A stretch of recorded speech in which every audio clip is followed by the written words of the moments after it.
ನಮಸ್ಕಾರ. ಷೇರು ಮಾರುಕಟ್ಟೆಯ ಕುರಿತಾದ ನಮ್ಮ ಇಂದಿನ ಈ ಆಳವಾದ ಅಧ್ಯಯನಕ್ಕೆ ಸ್ವಾಗತ. ಇವತ್ತು ನಾವು ಚರ್ಚೆ ಮಾಡ್ತಿರೋ ವಿಷಯ ಬಹಳ ಕುತೂಹಲಕಾರಿಯಾಗಿದೆ. ಹೌದು, ಇದು ಪ್ರತಿದಿನ ಮಾರುಕಟ್ಟೆಯಲ್ಲಿ ಟ್ರೇಡ್ ಮಾಡುವ ಪ್ರತಿಯೊಬ್ಬರಿಗೂ ಕಾಡುವ ಒಂದು ಮೂಲಭೂತ ಪ್ರಶ್ನೆ ಅಂತಾನೆ ಹೇಳ್ಬೋದು. ಖಂಡಿತ. ಅಂದ್ರೆ ಟ್ರೇಡಿಂಗ್ ಮತ್ತೆ ಅದರ ಹಿಂದಿರುವ ನಮ್ಮ ನೈಜ ಮನೋವಿಜ್ಞಾನದ ಬಗ್ಗೆ ನಾವಿವತ್ತು ಮಾತಾಡ್ತಿದ್ದೇವೆ. ಇದಕ್ಕೆ ಆಧಾರವಾಗಿ ನಾವು ತಗೊಂಡಿರೋದು ಫೆಬ್ರವರಿ 25, 2026ರಂದು thetradingjob.blogspot.com ಅಲ್ಲಿ ಪ್ರಕಟವಾದ ಒಂದು ಲೇಖನ. ಕರೆಕ್ಟ್. ಆ ಲೇಖನದ ಹೆಸರು ನೀವು ಕೇವಲ ಟ್ರೇಡಿಂಗ್ ಮಾಡುತ್ತಿದ್ದೀರೋ ಅಥವಾ ಟ್ರೇಡಿಂಗ್ ಅನ್ನು ಪ್ರೀತಿಸುತ್ತಿದ್ದೀರೋ, ಮಾರುಕಟ್ಟೆ ಸಮನ್ವಯದ ಮನೋವಿಜ್ಞಾನ. ಹೆಸರೇ ಎಷ್ಟು ವಿಭಿನ್ನವಾಗಿದೆ ಅಲ್ವಾ? ಹಣಕಾಸು ಅಂದ್ರೇನೆ ಒಂದು ಕಠಿಣವಾದ ಲೆಕ್ಕಾಚಾರದ ವಿಷಯ. ಅದನ್ನ ಪ್ರೀತಿ ಮತ್ತೆ ಮಾನವ ಸಂಬಂಧಗಳ ದೃಷ್ಟಿಕೋನದಿಂದ ನೋಡೋದು ಇದು ನಿಜಕ್ಕೂ ಅದ್ಭುತ. ಅದೇ ಈ ಲೇಖನದ ಧ್ಯೇಯವು ಕೂಡ. ಮಾರುಕಟ್ಟೆನ ಒಂದು ಯುದ್ಧಭೂಮಿ ತರ ನೋಡೋ ಬದಲು ಅದನ್ನೊಂದು ವೈಯಕ್ತಿಕ ಸಂಬಂಧದ ತರ ನೋಡಿದಾಗ ಟ್ರೇಡಿಂಗ್ ಹೇಗೆ ಸಂಪೂರ್ಣವಾಗಿ ಒತ್ತಡ ಮುಕ್ತ ಆಗುತ್ತೆ ಅನ್ನೋದನ್ನ ಇದು ಬಿಡಿಸಿ ಹೇಳುತ್ತೆ. ನಿಜ. thetradingjob.blogspot.com ನಲ್ಲಿರುವ ಈ ಬರಹ ಓದಿದಾಗ ನನಗಂತೂ ಆಶ್ಚರ್ಯ ಆಯಿತು. ಸಾಮಾನ್ಯವಾಗಿ ಷೇರು ಮಾರುಕಟ್ಟೆ ಅಂದ್ರೆ ಕೇವಲ ಚಾರ್ಟ್ಗಳು, ಪ್ಯಾಟರ್ನ್ಗಳು ಅಂತಾನೆ ಅನ್ಕೊಳ್ತೀವಿ. ಬಹುತೇಕರು ಟೆಕ್ನಿಕಲ್ ಅನಾಲಿಸಿಸ್ ಮೇಲೆ ಮಾತ್ರ ಗಮನ ಕೊಡ್ತಾರೆ. ಆದರೆ ಈ ಲೇಖನ ಆ ಎಲ್ಲದಕ್ಕೂ ಮೀರಿದ ನಮ್ಮ ಯಶಸ್ಸನ್ನ ನಿಜವಾಗಿ ನಿರ್ಧರಿಸುವ ಮಾನವನ ಮನೋಭಾವದ ಬಗ್ಗೆ ಮಾತಾಡುತ್ತೆ. ಲೇಖನದ ಆರಂಭದಲ್ಲೇ ಒಂದು ಕಟುವಾದ ಸತ್ಯ ಇದೆ ನೋಡಿ. ಹೆಚ್ಚಿನ ಜನರು ಮಾರ್ಕೆಟ್ ಓಪನ್ ಆದ ತಕ್ಷಣ ಯಾವುದೋ ದೊಡ್ಡ ಯುದ್ಧಕ್ಕೆ ಇಳಿಯೋ ಸೈನಿಕರ ತರ ಮಾನಸಿಕವಾಗಿ ರೆಡಿಯಾಗಿರ್ತಾರೆ. ಹೌದು ಹೌದು. ಪ್ರತಿದಿನ ಬೆಳಗ್ಗೆ ಎದ್ದು ಇವತ್ತು ಮಾರ್ಕೆಟನ್ನ ಹೇಗಾದ್ರೂ ಮಾಡಿ ಸೋಲಿಸಬೇಕು ಅನ್ನೋ ಹಠದಲ್ಲಿ ಸ್ಕ್ರೀನ್ ಮುನ್ನೆ ಕೂರ್ತಾರೆ. ಎಕ್ಸಾಕ್ಟ್ಲಿ. ಮಾರುಕಟ್ಟೆಯ ಟ್ರೆಂಡ್ ಒಂದು ಕಡೆ ಇದ್ರೆ ಇವರಾದರ ವಿರುದ್ಧ ಫೈಟ್ ಮಾಡ್ತಾರೆ. ಮತ್ತೆ ಯಾವ್ದಾದ್ರೂ ಟ್ರೇಡ್ ಉಲ್ಟಾ ಆಗಿ ನಷ್ಟ ಆದಾಗ, ಆ ರೆಡ್ ಡೇ ಎದುರಾದಾಗ ಅದನ್ನ ತಮ್ಮ ಮೇಲಾದ ಒಂದು ವೈಯಕ್ತಿಕ ದಾಳಿ ಅಂತಾನೆ ತಗೊಳ್ತಾರೆ. ಕರೆಕ್ಟ್.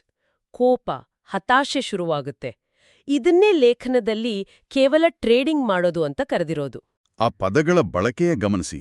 ಯುದ್ಧ, ಸೋಲಿಸುವುದು, ಸೇಡು ಇವೆಲ್ಲವೂ ನಮ್ಮ ಮಾನಸಿಕ ಶಕ್ತಿನ ಹೀರ್ಹಾಕೋ ಭಾವನೆಗಳು.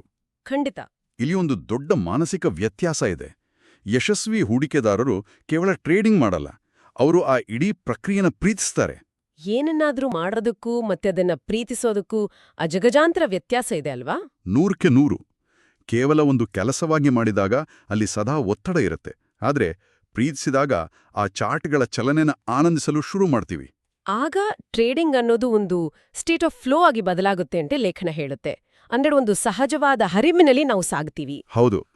ಇಲ್ಲಿನ ಸ್ವಾರಸ್ಯಕರವಾದ ವಿಷಯ ಏನಂದ್ರೆ, ಪ್ರೀತಿ ಅಂದ್ರೆ ಇನ್ನೊಬ್ಬರನ್ನ ಬಲವಂತವಾಗಿ ಬದಲಾಯಿಸೋದಲ್ಲ, ಅವರ ಜೊತೆ ಹೆಜ್ಜೆ ಹಾಕೋದು. ಅದೇ ಶೇರ್ ಮಾರುಕಟ್ಟೆ ಕೂಡ ನಿಖರವಾಗಿ ಇದೇ ರೀತಿ. ಮಾರುಕಟ್ಟೆನ ನಾವು ನಮ್ಮ ಕಂಟ್ರೋಲ್ಗೆ ತಗೊಳ್ಳೋಕ್ಕಾಗಲ್ಲ. ಅಂದ್ರೆ ನಾವು ಮಾರ್ಕೆಟ್ ಟ್ರೆಂಡ್ ವಿರುದ್ಧ ಹೋದಾಗ ಆಗೋ ನಷ್ಟ ಕೇವಲ ಹಣದಲ್ಲ, ನಮ್ಮ ಈಗೋಗೆ ಪೆಟ್ಟು ಬೀಳುತ್ತೆ. ಆ ಈಗೋನೇ ನಮ್ಮ ಅತಿದೊಡ್ಡ ಶತ್ರು. ಟ್ರೇಡಿಂಗ್ನಲ್ಲಿ ನೋವು ಬರೋದು ನಾವು ಒಡ್ಡುವ ಪ್ರತಿರೋಧದಿಂದ. ಬಂಡವಾಳ ಕರಗ್ತಾ ಇದ್ರೂ ನಮ್ಮ ಈಗೋ ಒಪ್ಕೊಳಲ್ಲ. ಇಲ್ಲ, ಮಾರ್ಕೆಟೇ ತಪ್ಪ್ಮಾಡ್ತಿದೆ ಅಂತ ವಾದ ಮಾಡ್ತೀವಿ. ಆದರೆ ನಾವು ನೆನಪಿಡಬೇಕಾದ ಕಟು ಸತ್ಯ ಅಂದ್ರೆ, ಮಾರುಕಟ್ಟೆ ಯಾವತ್ತೂ ತಪ್ಪಾಗಲ್ಲ. ನಮ್ಗೆ ನೋವಾಗ್ತಿದೆ ಅಂದ್ರೆ ಮಾರ್ಕೆಟನ್ನೋ ಪಾಲುದಾರನ ಜೊತೆ ನಾವಿಲ್ಲ ಅಂತ ಅರ್ಥ. ಇದು ಕೇಳೋಕೆ ಬಹಳ ತಾತ್ವಿಕವಾಗಿದೆ. ಆದ್ರೆ ಇದೆಲ್ಲ ಪ್ರಾಕ್ಟಿಕಲ್ ಆಗಿ ಟ್ರೇಡಿಂಗ್ನಲ್ಲಿ ಹೇಗೆ ಅಳವಡಿಸ್ಕೊಳ್ಳೋದು? ಲೇಖನದಲ್ಲಿ ಇದಕ್ಕೆ ಒಂದು ಅದ್ಭುತವಾದ ಉದಾಹರಣೆ ಕೊಟ್ಟಿದ್ದಾರೆ. ಆ ಮೂವಿಂಗ್ ಟ್ರೈನ್ ಉದಾಹರಣೆ ಅಲ್ವಾ? ಹೌದು. ಒಂದು ಸ್ಟಾಕ್ ಕಂಟಿನ್ಯೂಸ್ ಆಗಿ ಹೈಯರ್ ಹೈಸ್ ಮಾಡ್ತಾ ಇದೆ ಅಂತ ಇಟ್ಕೊಳ್ಳೋಣ. ವಾಲ್ಯೂಮ್ ಕೂಡ ಜಾಸ್ತಿ ಇದೆ. ನಾನು ಮೇಲಕ್ಕೆ ಹೋಗ್ತಿದ್ದೀನಿ ಅಂತ ಅದು ಸ್ಪಷ್ಟವಾಗಿ ಹೇಳ್ತಾ ಇದೆ. ಆಗ ಇಬ್ರು ಟ್ರೇಡರ್ಸ್ ಬರ್ತಾರೆ. ಒಬ್ಬ ಹೊಂದಾಣಿಕೆಯ ಟ್ರೇಡರ್. ಅವನು ಮಾರುಕಟ್ಟೆನ ಒಪ್ಕೊಂಡು ಲಾಂಗ್ ಹೋಗ್ತಾನೆ. ಅಂದ್ರೆ ಆ ಸ್ಟಾಕ್ ಜೊತೆ ತಾನು ಹೆಜ್ಜೆ ಹಾಕ್ತಾನೆ. ಆದರೆ ಇನ್ನೊಬ್ಬ ಈ ಅಹಂಕಾರದ ಟ್ರೇಡರ್, ಆ ಈಗೋ ಟ್ರೇಡರ್. ತಾನಂದ್ಕೊಂಡಿದ್ದೆ ಸರಿ ಅನ್ನೋ ಈಗೋ. ಆ ಸ್ಟಾಕ್ ತುಂಬಾ ಮೇಲಕ್ಕೆ ಹೋಗಿದೆ, ವ್ಯಾಲ್ಯೂಯೇಷನ್ ಸರಿ ಇಲ್ಲ ಅಂತ ಡಿಸೈಡ್ ಮಾಡಿ ಶಾರ್ಟ್ ಮಾಡ್ತಾನೆ. ಮಾರ್ಕೆಟ್ ಏನ್ ಮಾಡ್ತಿದೆ ಅಂತ ನೋಡಲ್ಲ, ಅದು ಏನ್ ಮಾಡ್ಬೇಕು ಅಂತ ತಾನು ಆರ್ಡರ್ ಮಾಡ್ತಾನೆ. ಈ ನಡೆಯನ್ನ ಲೇಖನದಲ್ಲಿ ವೇಗವಾಗಿ ಚಲಿಸ್ತಿರೋ ರೈಲಿನ ಮುಂದೆ ನಿಂತು ಅದಕ್ಕೆ ನಿಲ್ಲು ಅಂತ ಆದೇಶ ಮಾಡೋದಕ್ಕೆ ಹೋಲಿಸಿದ್ದಾರೆ. ಬಾಪ್ರೇ, ಆ ರೈಲು ನಮ್ಮ ಫಂಡಮೆಂಟಲ್ ಅನಾಲಿಸಿಸ್ ಕೇಳುತ್ತಾ? ಖಂಡಿತ ಇಲ್ಲ. ಅದು ನಮ್ಮನ್ನ ಅಪ್ಪಚ್ಚಿ ಮಾರ್ಕೊಂಡು ಮುಂದೆ ಹೋಗ್ತಾಲೇ ಇರುತ್ತೆ. ಇದ್ರಿಂದನೇನಾ ಅಲ್ವಾ ಟ್ರೇಡಿಂಗ್ ಅಕೌಂಟ್ಗಳು ಬ್ಲೋ ಅಪ್ ಆಗೋದು, ಬಂಡವಾಳ ಸಂಪೂರ್ಣ ಝೀರೋ ಆಗೋದು? ಹೌದು. ಇದನ್ನ ಮತ್ತೆ ಸಂಬಂಧಗಳಿಗೆ ಹೋಲಿಸಿ ನೋಡಿ. ನಾವು ಪ್ರೀತಿಸೋ ವ್ಯಕ್ತಿ ನಾವು ಹೇಳಿದಾಗೆ ಕೇಳಿಲ್ಲ ಅಂತ ಅವ್ರ ಮೇಲೆ ಕಿರ್ಚಾಡಿದ್ರೆ ಏನಾಗುತ್ತೆ? ಸಂಬಂಧದಲ್ಲಿ ಬಿರುಕು ಮೂಡುತ್ತೆ.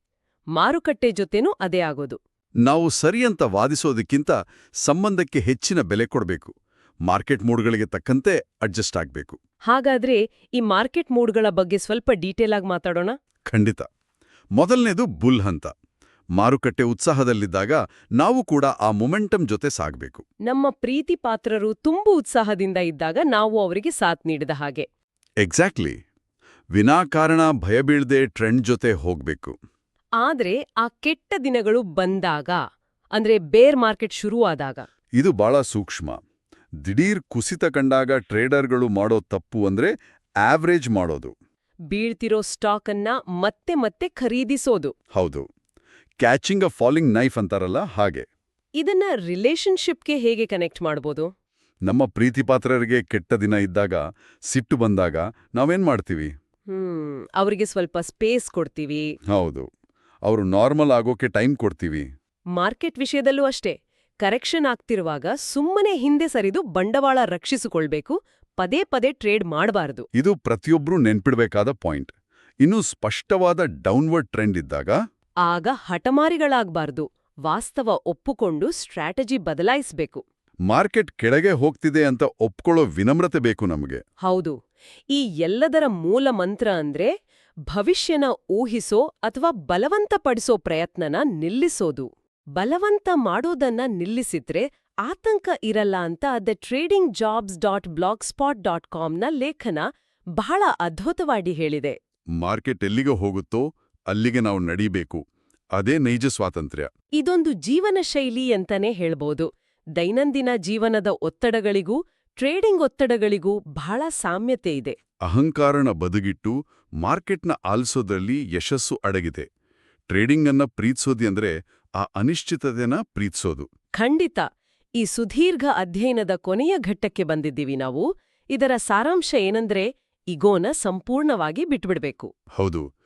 ಮಾರ್ಕೆಟ್ನ ನಿಯಂತ್ರಿಸೋ ಹಠ ಬಿಡಬೇಕು. ಮಾರುಕಟ್ಟೆ ಜೊತೆ ಸಮನ್ವಯ ಸಾಧಿಸಿದಾಗ ನಾವು ಫ್ರಿಕ್ಷನ್ಲೆಸ್ ಟ್ರೇಡರ್ ಆಗ್ಬೋದು, ಘರ್ಷಣೆ ಇಲ್ಲದ ವ್ಯಾಪಾರಿ. ಒಮ್ಮೆ ಈ ಹೊಂದಾಣಿಕೆ ಬಂದ್ರೆ ಲಾಭ ಅನ್ನೋದು ಕೇವಲ ಬೈ ಪ್ರಾಡಕ್ಟ್ ಆಗಿ ಬರುತ್ತೆ. ನಾವು ಕೇವಲ ಟ್ರೇಡಿಂಗ್ ಮಾಡಬಾರ್ದು, ಆ ಪ್ರಕ್ರಿಯೆನ ಪ್ರೀತಿಸ್ಬೇಕು. ಇದು ನಿಜಕ್ಕೂ ಒಂದು ಕಣ್ಣು ತೆರೆಸುವಂಥ ಲೇಖನ. ಹೌದು. ಇದೆಲ್ಲವನ್ನು ಗಮನಿಸಿದಾಗ ನನ್ ತಲೆಗೆ ಒಂದು ಪ್ರಚೋದನಾತ್ಮಕವಾದ ಯೋಚನೆ ಬರ್ತಿದೆ. ಅದೇನು ಅಂತ ಹೇಳಿ.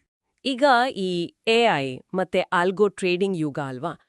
ಟ್ರೇಡಿಂಗ್ ಯಶಸ್ಸಿಗೆ ಮಾರ್ಕೆಟ್ ಮೂಡ್ಗೆ ತಕ್ಕಂತೆ ಅಡ್ಜಸ್ಟ್ ಆಗೋದು ಮುಖ್ಯ ಅಂತ ನಾವು ಮಾತಾಡಿದ್ವಿ. ಕರೆಕ್ಟ್.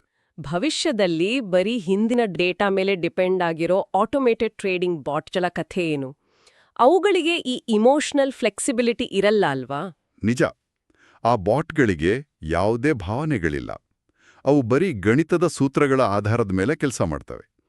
ಕೆಟ್ಟ ದಿನಗಳಲ್ಲಿ ಮಾರ್ಕೆಟ್ಗೆ ಸ್ಪೇಸ್ ಕೊಡುವುದು ಅಥವಾ ಪ್ರೈಸ್ ಆಕ್ಷನ್ನ ಸೂಕ್ಷ್ಮತೆ ಅರ್ಥ ಮಾಡಿಕೊಳ್ಳೋ ಮಾನವೀಯ ಗುಣ ಅವುಗಳಿಗಿರಲ್ಲ. ಖಂಡಿತ ಇರಲ್ಲ. ಹಾಗಾದ್ರೆ ಮಾನವನ ಈ ಮನೋವಿಜ್ಞಾನ ಮತ್ತೆ ಹೊಂದಾಣಿಕೆ ಸ್ವಭಾವದ ಮುಂದೆ ಆ ಅಲ್ಗಾರಿದಮ್ಗಳು ಒಂದ್ ಹಂತದಲ್ಲಿ ಫೇಲ್ ಆಗ್ಬೋದಾ? ಇದು ನಿಜಕ್ಕೂ ನಾವು ಆಳವಾಡಿ ಯೋಚನೆ ಮಾಡಬೇಕಾದ ವಿಷಯ. ಮಾರುಕಟ್ಟೆನ ಪ್ರೀತಿಸೋ ಈ ಹೊಸ ದೃಷ್ಟಿಕೋನದ ಬಗ್ಗೆ ಯೋಚಿಸ್ತಾ ಇಂದಿನ ನಮ್ಮ ಈ ಆಳವಾದ ವಿಶ್ಲೇಷಣೆಯನ್ನ ಮುಗಿಸೋಣ. ಈ ಚರ್ಚೆಯಲ್ಲಿ ಪಾಲ್ಗೊಂಡಿದ್ದಕ್ಕಾಗಿ ವಂದನೆಗಳು. ಮತ್ತೊಂದು ಆಸಕ್ತಿದಾಯಕ ವಿಷಯದೊಂದಿಗೆ ಮತ್ತೆ ಸಿಗೋಣ.